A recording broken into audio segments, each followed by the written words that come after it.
The Forum at 8 with Xolani Gwala. It is 7.5 after 8. A very good morning to you and a warm welcome to the Forum at 8 here on SAFM, South Africa's news and information leader. Well, opposition parties recently hammering Parliament, describing it as malfunctioning. They are saying that it's an institution which is not giving South Africans their money's worth. And also they are saying it is boring, it is dull, it is a place of mediocrity. Speaking during the parliamentary budget debate, opposition parties called on Speaker of the National Assembly, Max Sisulu, to restore pride, dignity and public confidence in this institution. You may remember as well that Sisulu himself had expressed concerns about the quality of legislation coming out of Parliament and that more and more legislation was being returned to the National Assembly for correction. Well then, on the Forum at 8 this morning, we have the pleasure of welcoming the Speaker of Parliament, the Speaker of the National Assembly, Mr. Max Sisulu, who joins us on the line. A very good morning to you, sir. Thank you for your time. Good morning, Xolani. Good morning to the listeners. Thanks indeed. Thanks for having me on your program. Much appreciated. Here with me in studio, Paul Graham. He is with IDASA, and a very good morning to you, Paul. Good morning. Thank you very much for your time. Let me start with the Speaker of Parliament. Just going back to that criticism again that you made in Parliament a few days ago. You said, I'm concerned that more and more legislation is returned to the National Assembly for correction. Either Section 75 legislation, which the NCOP has recommended that the Assembly amends to make it constitutional, or legislation that was found to be unconstitutional by the courts. What informed this very interesting and very sharp criticisms here, Mr. Sisulu? Thanks, Xolani. First, our Parliament is a platform for debate and discussion. It's also a place where people can express their views, and through Parliament they can impact on the legislative process. As you know, the legislation and the laws we make are very important. Mm-hmm. They have a huge impact on citizens of this country. Therefore, Parliament is an important instrument of spreading democracy and making things work and making things better for all of us. The issues we raised in Parliament, there are several of them. One was around the quality of the legislation. Mm-hmm.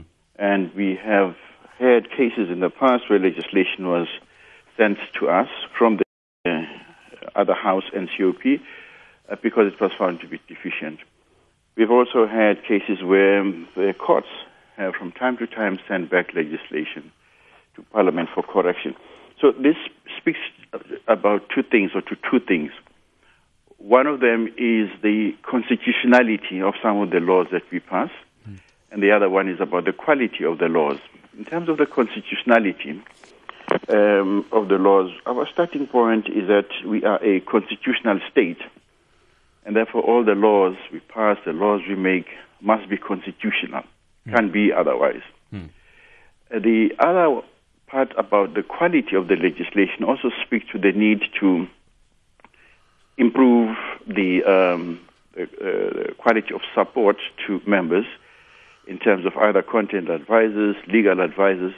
So there has to be a capacity that is increasing all the time. Okay.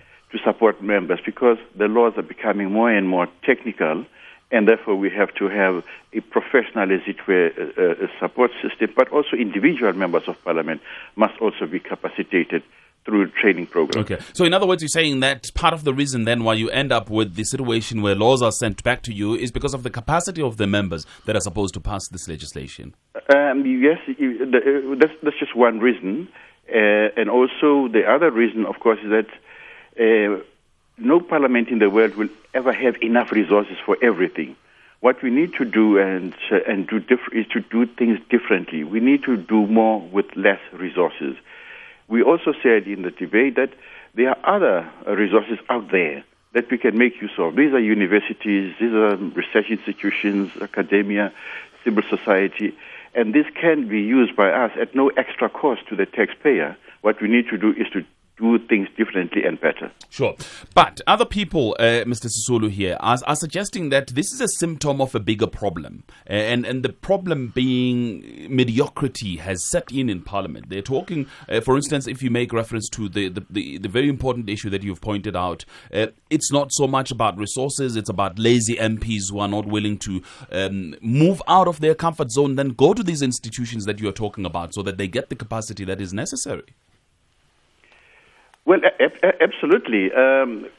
Parliament in the past 3 years, the support for members has increased by 70%.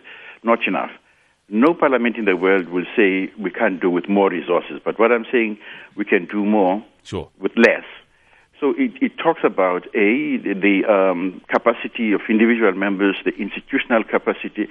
It talks about Parliament not being separated from the people. It's a reflection of the society we live in. And therefore, there has to be a close relationship between Parliament as an institution representing the people of the country and people actively participating and shaping their destiny through Parliament and through the laws of Parliament. But Mr. Sisulu, what I'm saying is that this reflects perhaps a deeper problem than just issues of resources. You have MPs who are absent, and you've raised this yourself, absenteeism in Parliament, MPs who are not willing to take initiatives over and above what you offer as Parliament to go out there, interact with universities, with think tank organizations, so that then they can fine-tune their ability to make these laws. Yes, certainly. We have identified a number of problem areas or challenges, which is why we have these budget debates, because we have an open discussion about the problems that we encounter. We don't hide any problems, we put them out there and try to seek solutions to the problems that we have found. And certainly attendance is a problem. We've raised it not once but many times, and we are now asking the parties to come with a solution by the end of July. The 31st of July is the last date, by which time there must be a solution as to what happens to those who do not come to Parliament or attend parliamentary sessions. Remember that being a member of Parliament is a full-time job, at least in South Africa. So therefore people must be in Parliament. They're expected to be in Parliament. They are paid to attend parliamentary sessions and also to be in committees.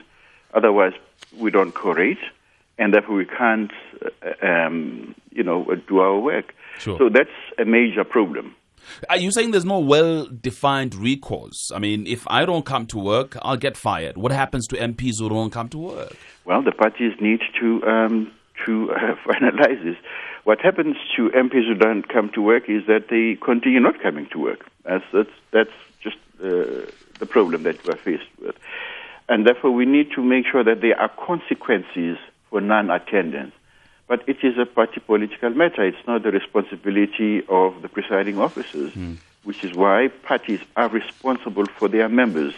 Parties are responsible for making sure that members are in Parliament when they are required to be in Parliament, and also at the constituency offices if they are required to be at the constituency offices. Because the broader implication is that the public representatives are letting down the very people that they are supposed to be representing. If they don't pitch for processes that relate to lawmaking, therefore you're not representing me. Well, absolutely. I mean, it's a two-way process. We need to make sure that the representatives of the people are actually representing the interests of the people at all levels, national, provincial, local governments, etc. And we also need to make it possible for members of Parliament to be able to carry out the work, which is why we're putting in place programs to support the committees, because these are the engines of Parliament, and also to support individual members. But most important, that the Parliament is a joint effort between the different parties, political parties in Parliament, and also the administration. So we need to find a way of making sure that what we do have gets better and better, not worse and worse. Is it getting worse and worse at the moment? Well, we'll make sure it doesn't get worse, but it gets better and better. And I'm asking this question on the basis of what the opposition parties then said in responding to your budget vote the other day, where they were saying that Parliament is malfunctioning. They're saying that mediocrity is just part of the game and that it is boring, dull, and has absolutely no contribution, I think, in the broader scheme of things in spreading democracy. Well, about being dull, I can understand if the discussions are so technical that even members of parliament don't understand them. So it will be dull for them because they wouldn't understand, which is why we need to school them, educate them, increase their ability to understand and comprehend the process of lawmaking and what the laws are all about. So yes, dull, it's not like going to a cinema. It's like actually doing a lot of hard work, being in the library, catching up with the reading. So being a member of parliament is simply not an entertainment. It is work and hard work. So there is a responsibility on individual members, as indeed responsibility on parties in parliament, to make sure that their members perform and perform well. Sure. But also dull may mean that parliament is not at the center, at the heart of the ongoing discussions in the country. Yes. We have mentioned this in our speech, and we quoted the Deputy President Kgalema Motlanthe, who earlier this year asked us to consider whether we are accessible enough to the people we represent. He also asked us to use our constituency offices and space for dialogue with the constituency. So, which brings in another element of parliament, constituency work, being in touch with your constituency, our constituency, and also being in touch with the people out there, taking parliament to the people and bringing people to parliament. It's a process that involves the institution of parliament as an institution of democracy, interacting with the people, hearing what they want, and also articulating their fears, concerns, and hopes and aspirations. Let me bring in Paul here with me. Paul, you've been monitoring Parliament over the years, and as you heard, the Speaker raises the issue of not becoming worse and worse, becoming better and better. Is our Parliament becoming better and better, or worse and worse? It's not doing that well at the moment, but I think the Speaker is behaving as a good Speaker should, drawing attention to the weaknesses in Parliament.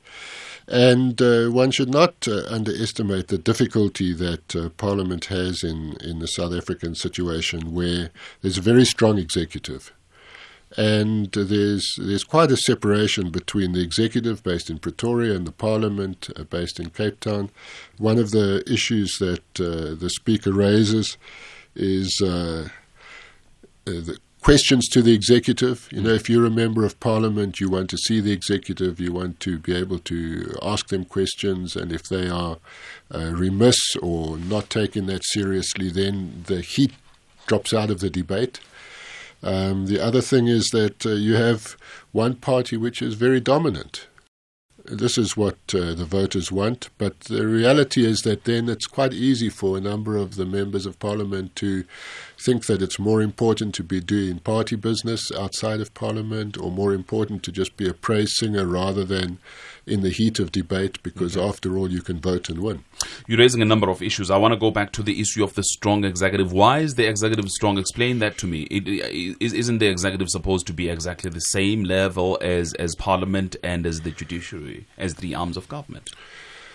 Well, we all know that members of Parliament hold their seats by virtue of their position within the party. Yes. They don't easily develop their own independent constituencies, and therefore the senior leadership of the party has definitely a sway over the junior members. Secondly, in any case, why should it be the junior members in Parliament? If you're making your way, you want to feel that you're pleasing those who can keep you there. Let's just test that with the Speaker of Parliament. Mr. Sisulu, how would you respond to that? Because we would expect in a constitutional democracy such as ours that all three arms of government are treating each other equally, and therefore the executive has got to respond with the exact seriousness to the questions coming out of Parliament, that Parliament responds to any other questions. Yeah, thank you very much, Colin. It's true that there are three arms of government. And not all of them are equally resourced. In terms between the three, I think Parliament is the least resourced. But the most important issue here is Parliament making its stamp, putting its stamp. It's not Parliament that simply says, yes, I agree. It's Parliament that should say, we need to do things differently, we need to do things better. So yes, Parliament has an important role to play, and yes, the executive, currently seems to be, playing a dominant role. But we are talking about cooperative governance here. We need to make sure that all spheres of government, different levels of government, are ones that are going to work together in order to translate our, ideas of society, of democracy into reality. It can't be done by just one arm of government. It can't be done by the judiciary. It can't be done by Parliament just passing laws. It can't be done by the executive. It has to be done by all three spheres of government. Oh, okay. But also most important, it is the role of society in lawmaking, in issues of governance, in making sure that our country becomes a great country that we want it to be. But I would like you to respond to what Paul is saying, because among other things, and as I hear him, is talking about partisanship, that you have members of parliament who will be so partisan that then, they don't challenge the executive the way that they should. Xolani, I think that's a question, better directed to the parties themselves. I can't speak on behalf of the parties as speaker. The parties will be able to answer better that question. You're probably right. What I do know is that, yes, they are party lists and people get to Parliament on the basis of the party list. How the party list is formulated is a decision of the parties. What we do in Parliament, when there is a nomination, we don't question why were you chosen instead of, X. Sure. We simply accept that the parties have got a right to nominate people, and we accept the people that are there. At the end of the day, doesn't matter who is there, we want to make sure that by the end of the term, they end their term being better people than when they went into Parliament. That is what we hope to do as an institution also. Sure. You're probably right, but and the reason why I'm asking is the extent to which then it affects the quality of parliamentarians that we have, how parties choose people to send to Parliament, the extent to which it affects the quality of people that we end up with. No, sure. The quality of the people is a collective responsibility, whether it's people going to Parliament, whether it's people in business, whether it's people out there. The quality of the South African, because we come from a legacy.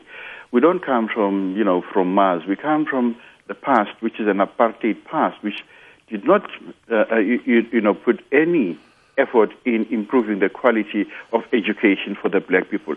So we can't pretend that we don't come from a particular past in South Africa. And what we are saying is that let's address the past, let's build the future together. Identifying these problems is an important element in building a collective future, a joint future for all of us. Education is important. That is why we, as Parliament, passed legislation that makes it possible for ordinary children to go to school even without having to pay. Okay. We accept that. Health is important. All these are important areas of improving the quality of life of those, especially those who were not included in the past. Okay. Let me get a quick comment from Paul before I go to the lines. 0891 104 208, by the way. 0891 104 208. A whole lot of emails have come through as well, Paul. I think the speaker is correct. The parties select their people, and I think sometimes MPs arrive at Parliament with very different expectations of what their job will be, and also very different expectations of the people who send them there. So it's not an easy job. In our Parliament, it requires a lot of reading, a lot of committee work. I worry that not enough MPs have become specialists in particular fields. And that's hard. And then you have the tension of trying to do constituency work, more popular work, more explanatory work, and it's very demanding. I think some of the members of Parliament just can't cope with those twin demands. I've heard, Paul, a number of analysts, including members of opposition, complaining about the vibrancy, about whether or not Parliament is dealing with the topical issues of national importance. What are your thoughts there? Well, the calendar is determined by the legislative process, and the legislation in the main emerges from from the executive, and then Parliament deals with it. There are issues which the opposition thinks are hot issues, which the ruling party, as all ruling parties, believes that it doesn't want to have debated in Parliament. So there are these ongoing contests between what one person thinks is important, what another person thinks is important. I think if you look, for example, at the traditional courts bill that's on the go at the moment, you'll see that both parties have been very lively in discussing this issue, and in fact, the criticism of the bill was coming from the governing party. So, I think it depends. But what many people expect of Parliament is that the public debates will be sharp and intellectually challenging and vibrant. Are they getting that? Well, they miss the fact that most of that work happens at committee. It's true of all parliaments now, not just South Africa. Parliaments are different animals now than they used to be 30, 40, 50 years ago. All right, let me read some SMSs then. Somebody says, I'm an official in Msunduzi municipality and a SAMU member. Mr. Sisulu must come and evaluate poor quality of ANC councillors. Pathetic, disgraceful. Mr. Speaker, I wonder your responsibility when it comes to municipalities. Do you have any? Do you interact with them at all, even in terms of advice then? Yes and no. Yes, because we strongly believe in cooperative governance. And that includes cooperation with, between the different layers of government, national, provincial, and local government. We recently had a report from the Auditor General on local authorities and local government. It was a horrendous report, very scary report. We debated the report and made recommendations to the executive about problems that have been identified by the Auditor General.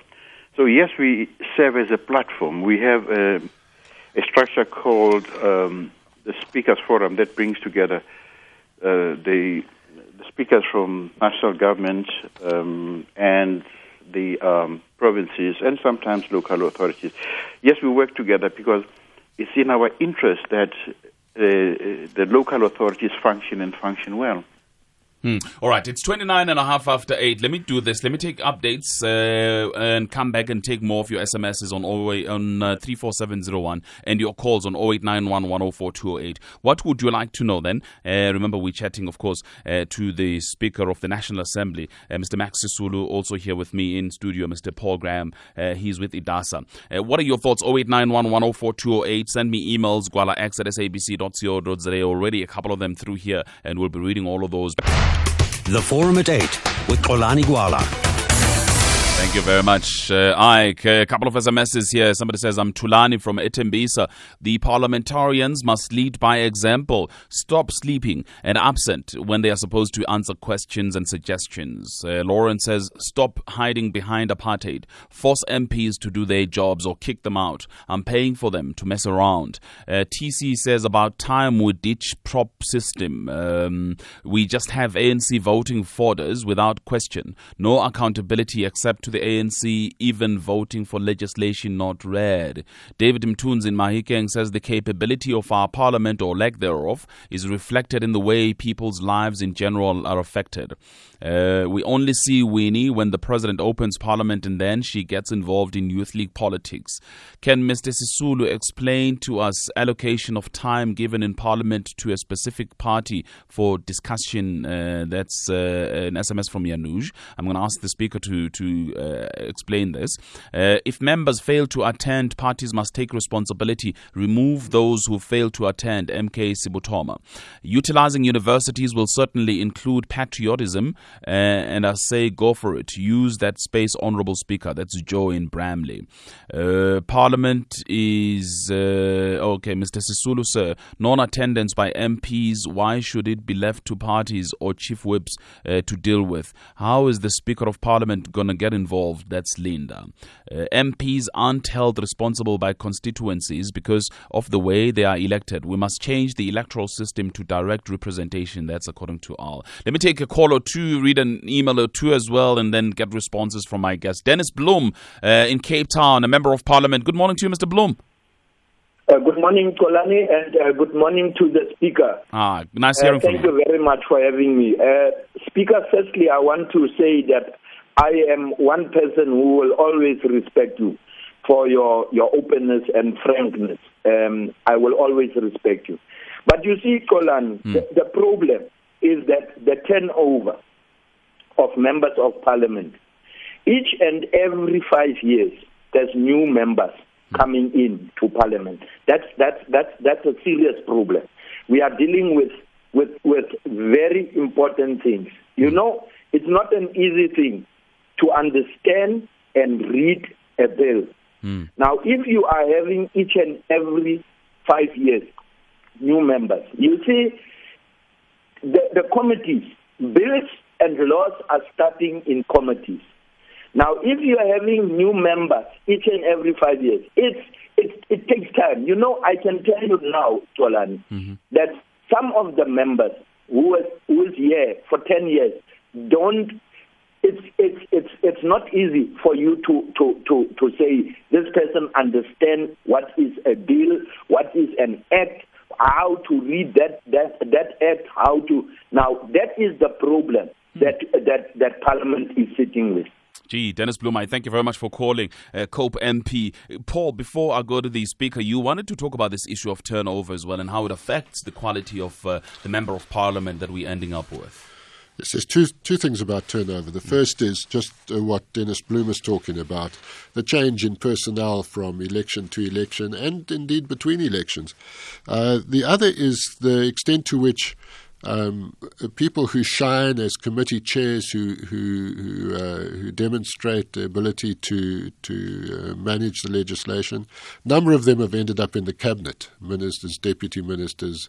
That's good for the cabinet, but it takes good people out of the parliament, and it's a problem for all parties, but it seems to be particularly a problem for the larger parties. Sure. Mr. Speaker, please, if you may respond to these questions then. Thank you very much, Xolani. In terms of the allocation of speaking time in Parliament, it is proportional. It's proportional to the size of the party, of the strength of the party in Parliament. So the smaller parties will have less time, and the bigger parties, like the ANC, TA, will have slightly more time. And also the actual minutes, it's decided by the chief whips. The executive authority does not decide on the minutes and seconds that parties are given to speak. It's the chief whips that decides on that. I also I agree with Mr. Bloem, Mr. Graham, about the high turnover.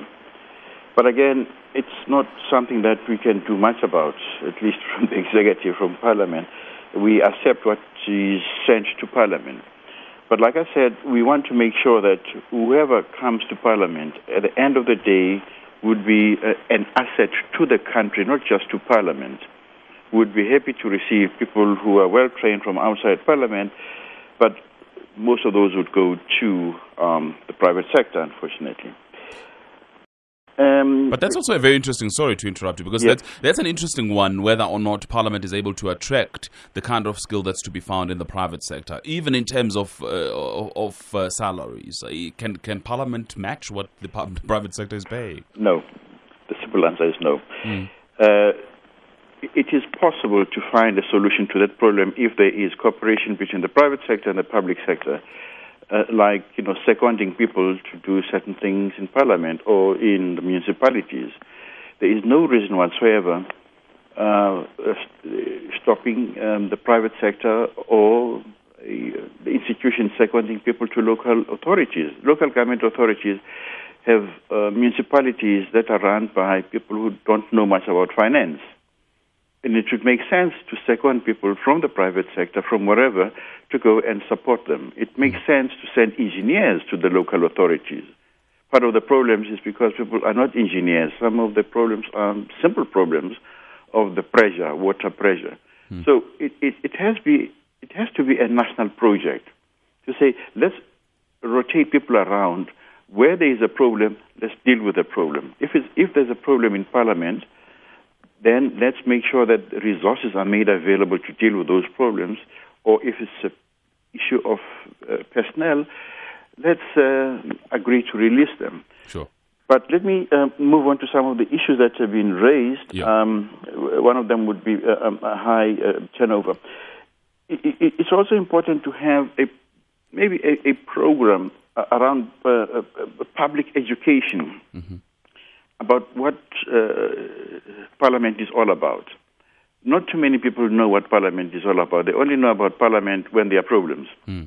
But maybe Parliament can be a career path for young people coming out of university, but they don't know much about it. So that talks to constituency work, but it also talks to public education about the institution called Parliament. Not too many people know about it. I didn't know much about it when I went to Parliament in 1994.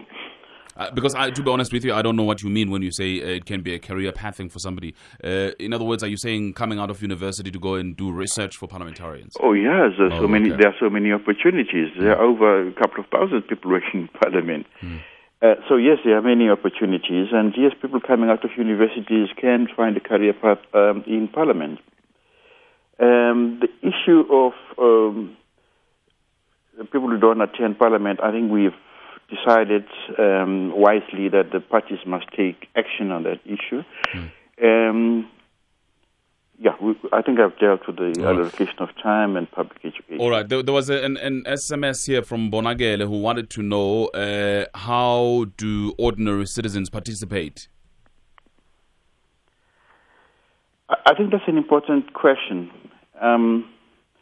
Because we've said in the discussions during the budget vote that the quality and effectiveness of public participation should not only rest on people submitting comments, but actually public participation can only be effective if inputs find expression in a parliamentary process.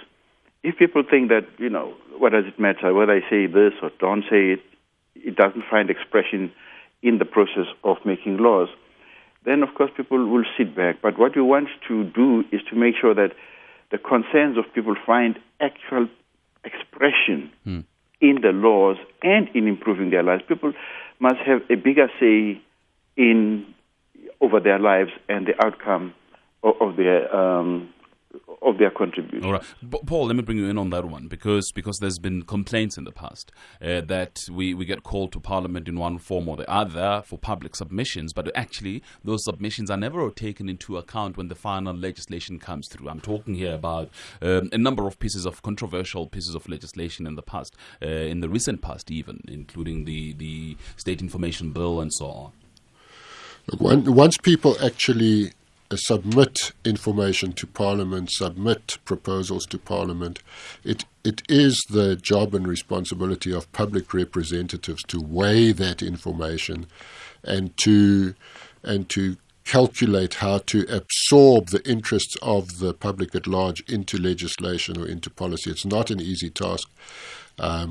It requires, for a start, good documentation of the submissions and a good flow of work, and that is a problem for some committees. I think you can't expect just because you say something that automatically it will be taken up. It's important that people organize and that they consolidate their views, and those views become weighty in some way. And that brings me to the second problem, which is not everybody can go to Parliament.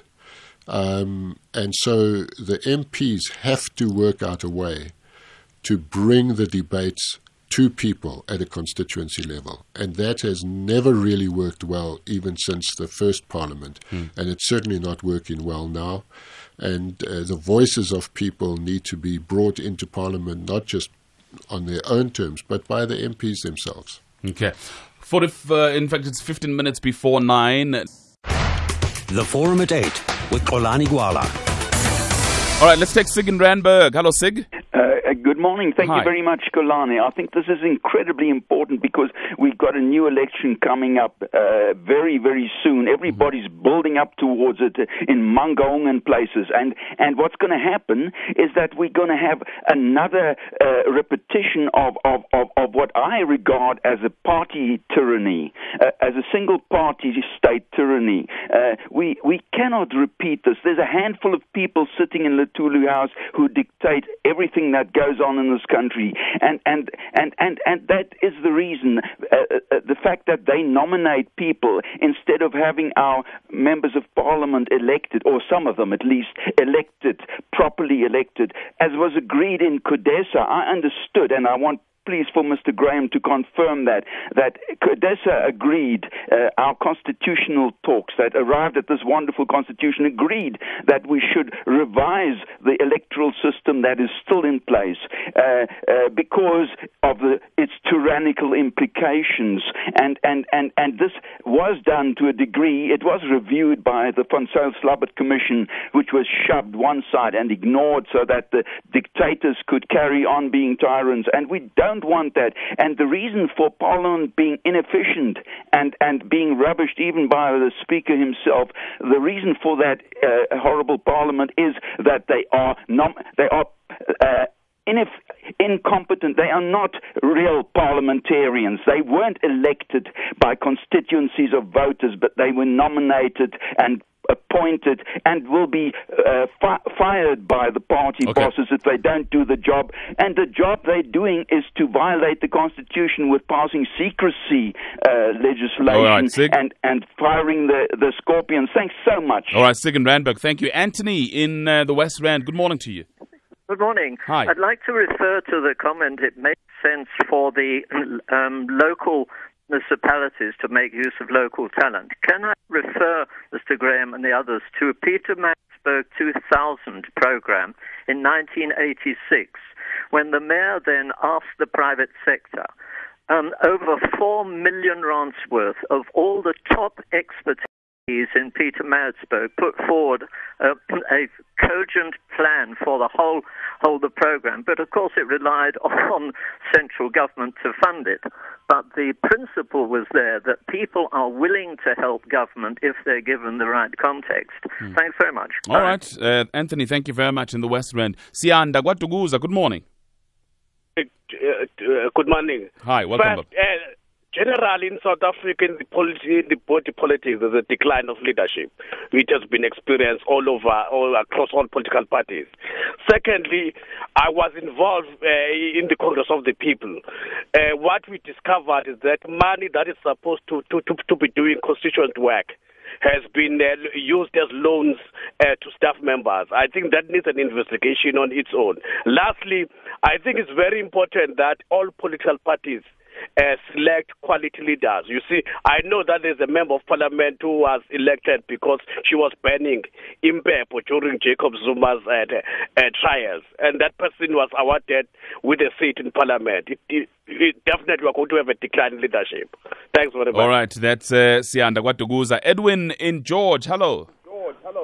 Yes, very good morning. Hi, look, welcome. I want to say one thing. Our parliament is, listen to your discussion with Mr. Speaker. It's civilized, it's decent. You go to Britain and it sounds like a bunch of monkeys. Everything in America and Britain now is done for the benefit of commerce, nothing for the people. America, under Supreme Court Judge Eleanor Kagan, has even taken the Constitution out of educational programs. And there's people here even talking about a living Constitution. Our Constitution is there to bind down men from their weaknesses and things, bind them down with the chains of the Constitution so that they serve the welfare of the people and not godless commerce. The European Parliament, we had a case recently where Dr. Irina Ermakova, this gives you an example of commerce again, had her papers on GMOs showing that rats and hamsters had problems with their pups and that they didn't live long, and the little males had blue testes and hair growing on the roofs of their mouths, and showed third-generation pups were progeny were all sterile. She was ordered by her boss, by Monsanto's people, to burn her papers on her desk. We don't want that in this country. We must respect our Constitution. We must have a thing called legitimacy. I'd like Mr. Speaker to think about this. Okay. Please. All right. Let us, things are legitimate if they're for the benefit of the people, then they're constitutional. Let's have something to examine. Businesses, professions, and government, they're there to serve the people, Xolani. All right, thank you very much, Edwin. Mr. Speaker, will respond to you. Let me read some emails, though, before I get responses in a minute. There's Ramataba Wabelabela who says, who are they accountable to? If it's their parties, then we should not expect any accountability. That's an email that came through a while from Ntapi. Another one came through from Archbishop Buyisile, Western Kwenene. United Nations should be reformed. It has been failing for years. It failed to stop the massacre. Okay, talking about a different subject here. Peter Lawton says, South Africa's MPs are not accountable to constituencies who are unable to discipline those who do not perform. The list system is a problem in this country. The cabinet is careless or cynical in its promotion of legislation and would be happy with sleepy MPs as long as enough of them are available to outvote opposition votes. That's Peter Lawton on email. There's an email as well from Johnny Musa who says, if the MPs are not in Parliament, what else are they doing? It's shocking to learn that some MPs representing the nation come and go as they please. That's Johnny Musa on email. There's an email as well that came through from Vugani Nkosi from Enand. I've heard on numerous occasions MPs saying that they interact, engage and consult with communities on the ground pertaining to issues like the functioning of the Parliament, issues before Parliament, community grievances, among others. However, I do feel that this consultation process is somewhat flawed because I don't think they do reach the poor communities. I come from a poor community and I have never seen an MP addressing or engaging with people except when gunning for votes. I therefore appeal to MPs to try and engage with us, and in brackets it says the poor. Perhaps the last one before I go to the Speaker for responses says, please ask the Speaker to tell the nation if Parliament acted constitutionally when it invited me to one of its communities to only turn me away on arrival. That's Kuos Emmanuel Matebula from Nelspruit. I'm not sure if the Speaker will be able to respond specifically to this one. Anyway, your responses here, Mr. Speaker, just generally. Thank you very much, Colin, and thanks very much to all the people who sent in comments and questions. I won't be able to respond to comments because they reflect, the views of the people who raise them. Starting with Mr. Sieg, I never rubbished Parliament. That's inaccurate. And, of course, the issue about democracy is that it's a nature of democracy that the majority is the one that determines the direction and pace of any movement. So that's the nature of democracy. The other issues that he's raising are simply issues I think he wants to raise when he runs for presidency of the country. And there's not much I can say about that. Accountability, yes, I agree. There has to be accountability, absolutely. The list system is what we have today, and unless it is changed, we'll have to stick with what we have. And it's not in the hands of the Speaker or the executive authority to change. There's an issue of legitimacy that was raised, I think, by Edwin. Yes, certainly, there has to be legitimacy. That's the only way we are allowed to govern by the Constitution. Everything we do has to be legitimate. Everything we do has to be done in terms of our own Constitution. And I also agree with the previous caller who intimated that, in fact, the discussions in our own Parliament are of a better quality than discussions in many other parliaments, including the United States.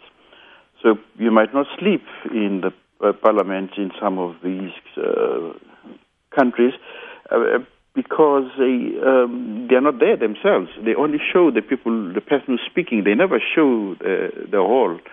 So you never know whether the hall is full or Parliament is full. They only show the Speaker or person who's speaking at a given time. So parliaments are different. They've got different histories, different tradition, and different objectives. Ours is a South African parliament, and we want to make this a truly South African parliament addressing the needs and concerns of our people. And parliament simply is a vehicle that can be used and should be used to articulate the concerns of the people. And suggestions that have been, I think, put across today are very helpful. Maybe it shouldn't end here, but people should also write to us in Parliament. And I promise that we will do our utmost best to implement some of the implementable proposals that have come out in the debate today. Very quickly, Mr. Speaker, because we are about to wrap up. Other things are coming into the issue of Parliament as well, and they are a cloud. I mean, one of the issues that's coming through on SMS is quite often. Let me read this one from Kenneth Ndola, for instance, in Durban, who says, why is a group of Travelgate MPs still in Parliament, as was the late Mr. Shicega? That issue and the issue of the Parliament Secretary, it seems to be a cloud now because it brews this certain sense of corruption in Parliament. Well, the issue of Travelgate, I think, has been investigated sufficiently, and there's a lot of information on the so-called Travelgate. I wouldn't want to spend time on it because information is available. And I think it was done, as far as I'm concerned, properly because law enforcement agencies were also involved. In terms of the Secretary to Parliament, I did mention in my input where we are with this process. It's an ongoing process, and I wouldn't like to comment on it.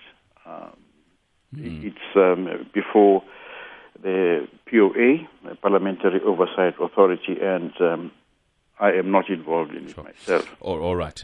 But again, just in wrapping up, you say that people can write to Parliament if they want to raise some of the issues and get a little closer to some of the discussions going on. No, absolutely. Absolutely. That's what Parliament is all about.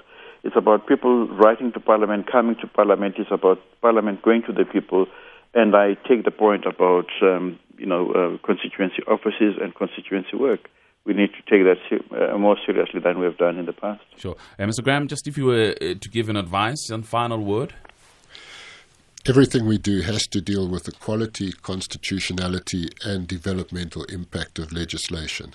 And both citizens outside Parliament and MPs must work together to do this. Fantastic. Paul Graham is with IDASA. Thank you very much for your time. Also, I thank the National Assembly Speaker, Mr. Max Sisulu. Thanks indeed for the hour that you've spent with us. I thank the team who put it all together for us this day. Our producers, Meisho Shandlale and Wisane Makubele. Technical producer, Judy Mutupi. Senior producers, Lungile Mabaso and Chili Tibase.